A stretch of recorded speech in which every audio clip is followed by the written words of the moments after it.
इस कहानी की लेखिका है सोनिया सैनी। जिनों की अपनी एक अलग दुनिया होती है, वो हमारी दुनिया में बिना किसी आवाहन के नहीं आते। जरूर किसी ने उसे अपने स्वार्थवश यहाँ बुलाया होगा, लेकिन मेरी बच्ची ही क्यों?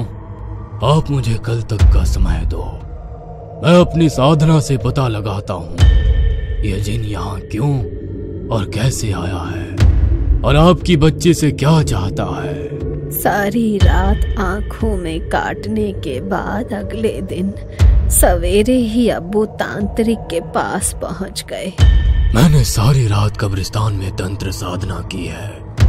आपकी बच्ची पर बहुत ही शक्तिशाली जिन का साया है। इस जिन को इसकी दुनिया में से खास मकसद के तहत बुलाया गया था। इस हवेली में रहने वाले सम्राट ने अपने अंधी महत्वाकांक्षा को पूरा करने के लिए एक ओझा को पैसा देकर जिनों की दुनिया का रास्ता मालूम किया।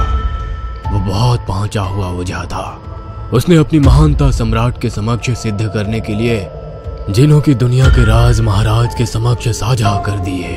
जुनूनी सम्राट ने सब कुछ जल्दी और आसानी से पाने की जिद में जिन का आह्वान किया। अपनी दुनिया छोड़कर आने का क्रोध नेत्रों में भरकर जिन ने सम्राट से प्रश्न किया, क्यों बुलाया मुझे? राजा की आंखों में चमक आ गई। उसे लगा कि जिन की सहायता से वो सारी दुनिया को अपनी मुट्ठी में कर लेगा।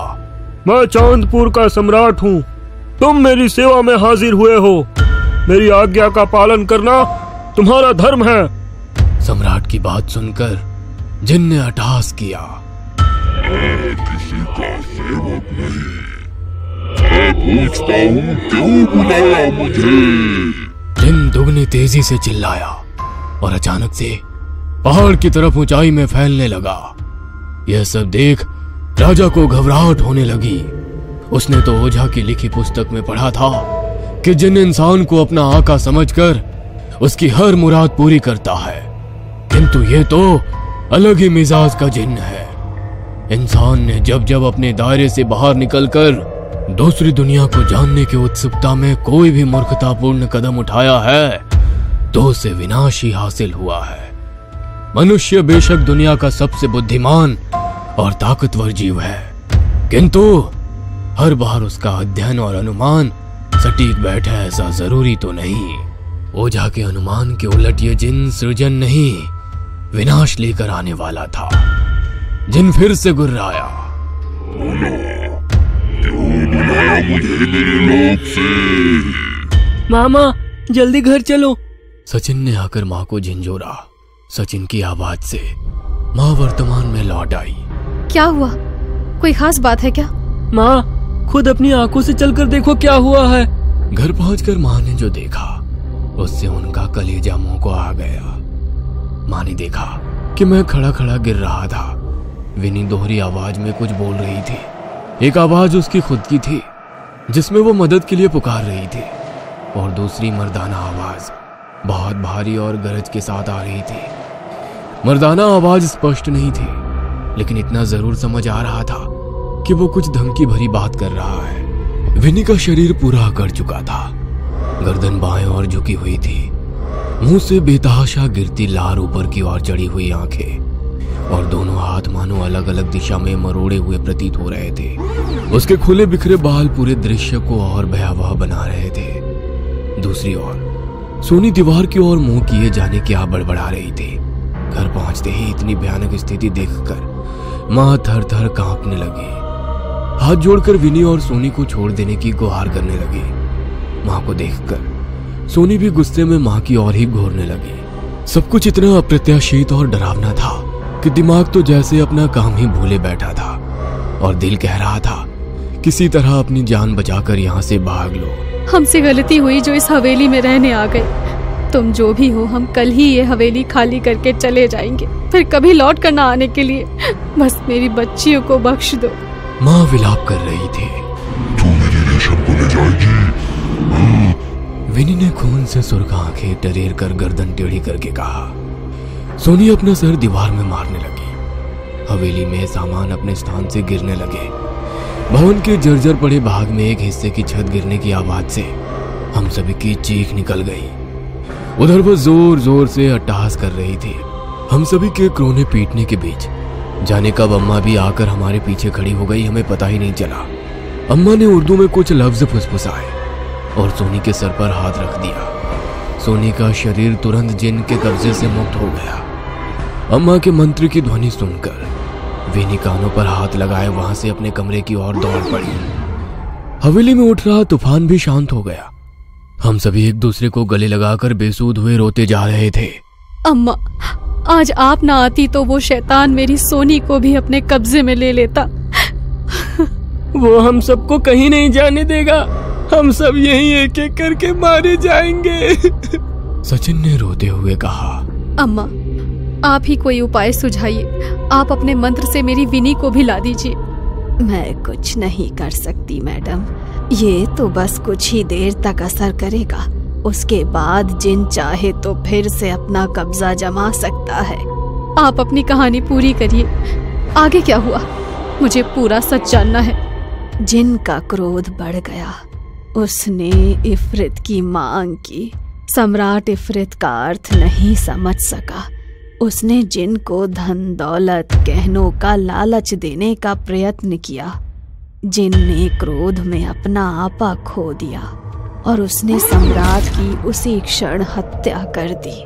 उसके बाद जिन ने जो भी उसके सामने आया सबका खून पी लिया। पूरी हवेली लाशों से पटी पड़ी थी।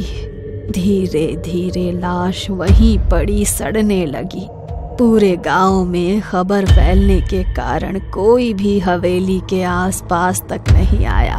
लाशों की सड़न सीलन और हवेली में फैले घुप अंधेरे में जिन को सुप्त अवस्था में पहुंचा दिया।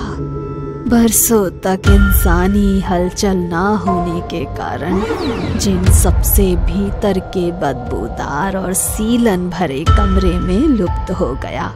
बरसों बीत गए। दशक बाद भी जब वहां कोई अनहोनी ना घटित हुई तो लोग धीरे धीरे उस हादसे को भूलकर हवेली के आसपास आने जाने लगे। फिर अंग्रेजी हुकूमत ने वीरान पड़ी हवेली को डाक बंगला बनाकर मेरे पिताजी को यहाँ भेज दिया। धीरे धीरे हवेली की साफ सफाई की गई। भीतर के जिस कमरे में मेरे अम्मी अब्बू रहने आए वहीं जिन भी अदृश्य रूप में विद्यमान था। दशक बाद इंसानी जिस्म की महक पाकर वो क्रोध में भर उठा, किंतु जैसे ही उसने मेरी आपी रेशम को देखा वो उसके जिस्म की महक से मचल उठा। इफरित वो खुशी से झूम उठा। इफरित यानी जिन की महिला साथी। जिन लोक में उनके लिए धन दौलत ऐश्वर्य किसी भी वस्तु की कोई कमी नहीं थी। बस एक ही वस्तु थी जो जिन लोक में नदारत थी, वह थी इफरित यानी महिला जिन। अक्सर इफरित को पाने के लालच में जिन अपना लोक छोड़ इंसानी आवाहन पर धरती लोक चले आते हैं। जिन मंत्रों का उच्चारण करके राजा ने जिन को बुलाया था वो सभी अरबी भाषा में लिखित थे, जिनका वास्तविक अर्थ राजन नहीं समझते थे।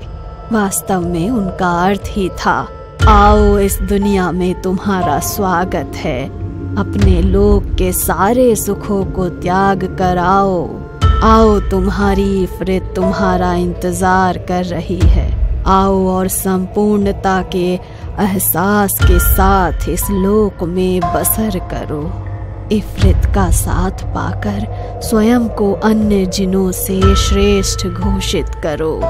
जिस इफरित के लिए जिन अपना लोक छोड़ कर आया था वो उसे मेरी आपी में नजर आ गई। 13 बरस की नाजुक सी, रुई के फाहे जितनी सफेद और कोमल, जिसकी मुस्कुराहट पर मानो हर सिंगार के फूल झड़ते हो, जिसकी बोली पूरी हवेली को झंकृत कर देती थी, जिनकी काली नजर उस पर पड़ चुकी थी। अब वो किसी भी कीमत पर संपूर्ण होना चाहता था। उसने अपनी शक्तियों से अम्मी अब्बू के जीवन में मान सम्मान ऐश्वर्य और रुपयों की बरसात करा दी। उनके नेत्रों पर लोभ का पर्दा चढ़ाकर वो धीरे धीरे आपी को अपने बस में करने लगा। जिन ने आपी के दिमाग को पूरी तरह से नियंत्रित कर लिया था। आपी के शरीर और उनके जीवन पर वो अपना एकाधिकार समझने लगा था। मात्र 15 बरस की आयु में उसने आपी की नाक में नथ पहनाकर उसे अपनी इफरित बना लिया था। अब वो आपी को अपनी उंगलियों पर नचा रहा था। उनकी सोचने समझने की शक्ति को लगभग शून्य सा कर दिया था उसने। उनका दिमाग इस कदर जिनके बस में था कि अम्मी अब्बू की बात भी उनको समझ नहीं आ रही थी। पूरे 24 घंटे में से तकरीबन आधा घंटा ऐसा होता था जब जिनकी शक्तियाँ नग्न होती थी। उसी दौरान अक्सर कुछ चेतना लौटने पर आपी कमरे से बाहर निकलती या कभी मुस्कुरा भर देती। जिनका इंसानी रूह पर कब्जा करने का काम एक पल में नहीं होता। धीरे धीरे वो इंसान की रूह को अपना गुलाम बनाता है। उस समय अगर आपी अम्मी अब्बू को कुछ बता पाती तो शायद उनको जिन के चंगुल से बचाया जा सकता था। अम्मी अब्बू की आंखों पर पड़े लालच और सुख समृद्धि के पर्दे ने उन्हें आपी की ओर देखने ही नहीं दिया। जब तक उन्हें पता चला मेरी 15 बरस की कच्ची उम्र की आपी की कोख में उस दुष्ट आत्मा का अंश आ चुका था। अब्बू ने तांत्रिक के आगे हाथ पांव जोड़े कि किसी भी तरह वो मेरी आपी को बचा ले। पहले तो तांत्रिक ने स्पष्ट मना किया, परंतु बाद में वो अपनी शक्तियों के परीक्षण को राजी हो गया। अपनी क्षमता के अनुरूप तांत्रिक ने तंत्र मंत्र का सभी सामान एकत्रित किया और 3 ताबीज बनाकर साथ में रख लिए। हवेली के दरवाजे पर पहुंचकर जैसे ही उसने पहला कदम अंदर रखा, उसे मानो जोर का करंट सा लगा। तांत्रिक छिटक कर हवेली के भीतर आ गिरा। उसका शरीर नीला पड़ने लगा। अब्बू अम्मी तांत्रिक की हालत देखकर जिनकी शक्ति का अंदाजा लगा रहे थे। किसी तरह गिरते पड़ते भी तांत्रिक ने सारी विधि का सामान जमीन पर बिछाकर जैसे ही तंत्र शुरू किया, एक जोरदार आंधी आई और सब अपने साथ उड़ा ले गई।